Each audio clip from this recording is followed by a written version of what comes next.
Hello and welcome back to another episode of the Shop Walk here at Iconic Motorbikes. Starting off with Steve the Professor. It's been a little while since I've seen you. I was in Boston for the last week or so visiting family. Welcome back. Thank you, sir. Thank you, sir. And I'm greeted by something very special, a Honda RC30. This is number 38 of the US RC30s, which is cool. I used to own 35, which this man was working on in the past. And we're about to have number 36 up on the auction site. I think it goes live tomorrow. That makes all of them, right? Yeah, exactly, right? Now I got to track down number 37. This is a very cool example, about 10,000 miles. This comes from the collection in Northern California that we've been auctioning off some bikes. We're expecting about 60 to 70 when it's all said and done. We've brought down about half that number, and Tico is headed up this Sunday to pick up another 8 or 9 or so. So with all that said, this beauty, you've done quite a lot of work to it. It came to us in pretty nice shape, but it had been sitting for some time. And that was, all the issues were just from sitting. From time? Yeah, just sitting. Needed a water pump, so we had sent the water pump out, got it rebuilt. Okay. We have a guy that does that for us. Yes. And then all the hydraulics. I didn't have a clutch, so the slave cylinder needed to be rebuilt. The master was okay. Okay. So did that. Got all the brakes flushed out, new oil and filter, coolant. Just finished doing the forks, carbs. Anything else? Battery. That's plenty. Lots of stuff that the professional's up to. You can see it's got the original wheels and not the original tires, but definitely on the older side. MEZ2. I haven't seen that in quite some time. And you can see here it's the 3-digit codes, which they stopped doing in the year 2000. So what that tells you is that the last digit is a 7, so it's from 1997, or it's from a year that ends in 7. You have to guess. But seeing as the bike was made in 1990, we're going to assume it's a tire from 1997. Could be 87. Could be 87. Could be a weird one, but I doubt it. So, so this beautiful bike will be going up on the auction site. Like I said, about 10,000 miles on it, and even though there's no tank, Steve has confirmed that there's just enough gas in the carbs for me to fire it up for you real quick. So, there you go.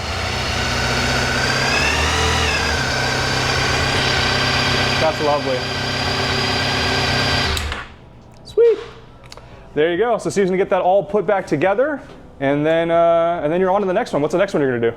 That I don't know. that we'll find out. It's a mystery. There you go. Well, resident RC30 expert, killing as always. Thank you, sir. And then I'll steal that. I like it. You're in the habit of this now. I started reaching. You started going for the mic. Yeah. You knew what was up. There you go. All right. I don't want you to get my throat. Well, thank you to Steve for that.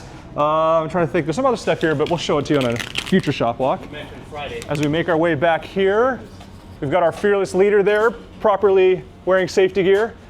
These guys, Adam and Tico, are installing this pretty slick Raptor setup with the long-term plan of having shade installed. So you can see it's quite toasty here. Long-term plan. Long-term plan. For you, long-term's 20 minutes. Yeah. So yeah, okay, so anyway, you can imagine shade structure, so it's gonna just keep things cooler and also help the techs inside. Speaking of which, let's pop our way in here. All right. Inside the tech area, Ollie it's near the end of the day, Ollie's left already, but he's got a couple of the homologation specials. We got an OWO1 over here. And then we've got another RC30. This one actually just sold on our site, I don't know, maybe a week and a half ago or so. Sold, it's sold for 50 grand, I believe. It's in the sold section. It had a service done before it went up, so it's pretty much ready to go. But the owner wanted new tires, and so the thing with RC30 tires, we just talked about it with the Northern California bike. So you've got 18-inch rears when it comes to RC30s, and it's hard to get good rubber for that nowadays. Actually, pretty much the only thing we can get are Shinko podiums, which are fine for commuting duty and light corner carving, that kind of thing. But if you're really riding aggressively, they aren't necessarily up to the task. So what you want to get, if you can, Dunlop Road Smart 4s are a great option, but it's really hard to get them in the US. The last time we got a container in from the UK, we ordered extra sets of this because we just knew that as more RC30s would come, we would want them. So it's nice. The owner of this is going to New York, so he gets to benefit. It's our last set of Road Smart 4s, so we'll probably have to order a chunk from England or who knows? We always evolve and adapt. We'll see what keeps happening. Over here in Yanni's Bay, we've got this BMW K1200R, which sold on the auction site, but I think we put a new battery in it, but it seems that battery is bad, so it's getting tested, and then we'll get that out of here. Mr. Yo Nathan. Hello. So, oh, actually, you know what? We're going to talk about the Harley in a second, but speaking of BMWs, this man has come over to the dark side and is now commuting on a BMW as well. Come here. I know, right? He's such a Harley guy, and we got him. Mission accomplished, everyone. Yes. He is riding a BMW. It's a BMW R1200R. No. It's over there, or he's a 1200R. There you go. He's going to try to make a sport bike, flip the R's around.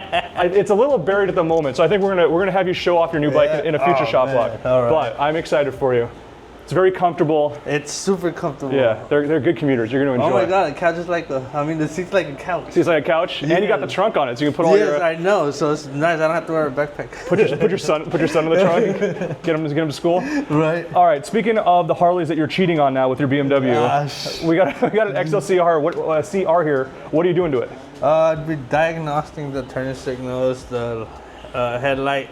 We're doing carburetors. Oh wow, you're doing a bunch of stuff. Yes. Okay. Yes. Oh, you know, this is okay because this is also from that Northern California collection.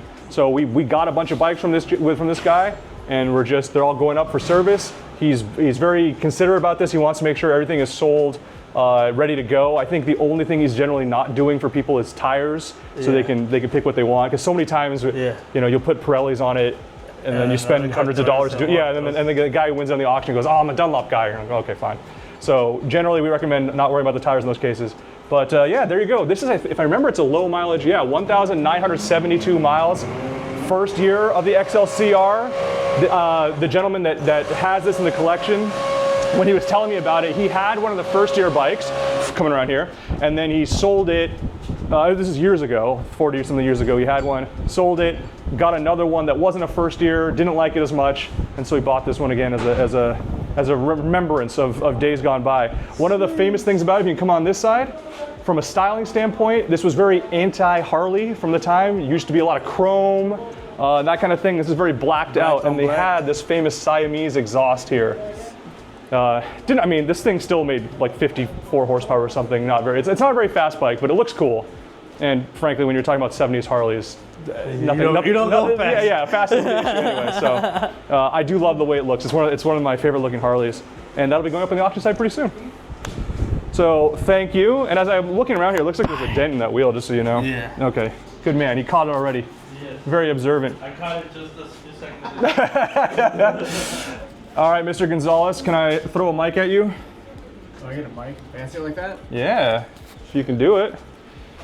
So, If it gets oil on it, while Daniel is doing that, we can talk a little bit about Groms. I don't have mine here, but Daniel and I just picked up a couple of Groms from a race that I did years ago, the Grand Prix, or not years ago, a year ago.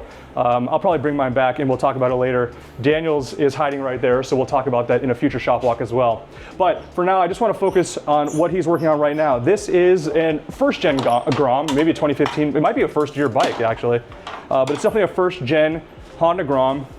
Do you remember if this, he bought it himself, I think, right? He didn't buy this. Yeah, he bought it himself and then brought it to us. Yeah, that's right. So we did not sell this. This wasn't on our auction site or anything like that. But the owner of this found it himself, tracked down a nice one that had a lot of modifications on it.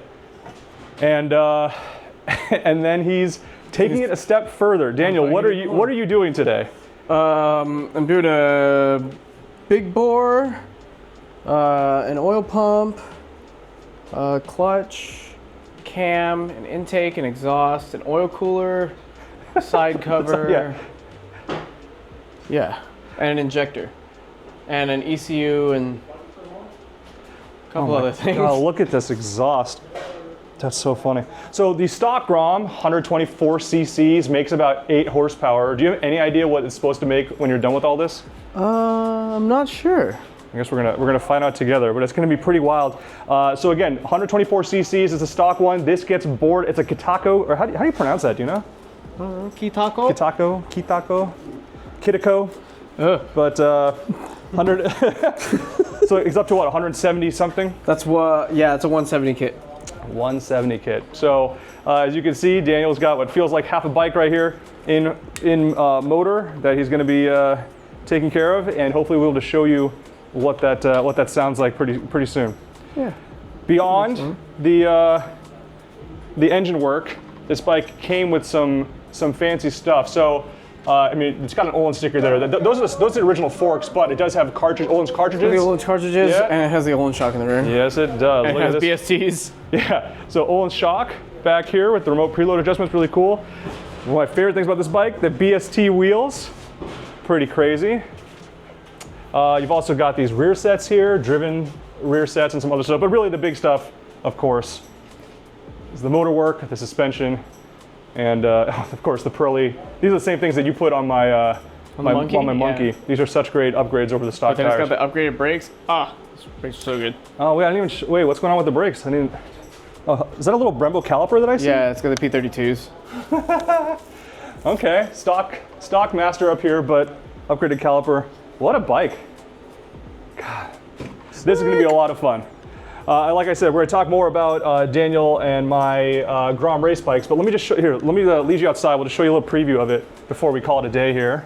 If you could come on that side, sir. So this is a brand new, I mean as in like 2025 Grom. This is one of the race bikes that we did at the Grand Prix. Oh, thank you, sir.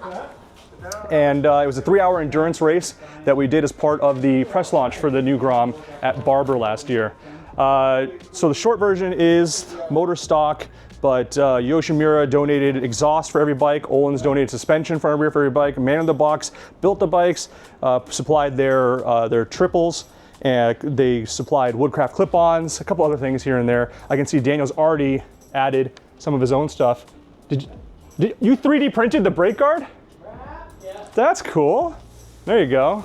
Daniel's got a 3D printer at home, so he's working his own magic on it.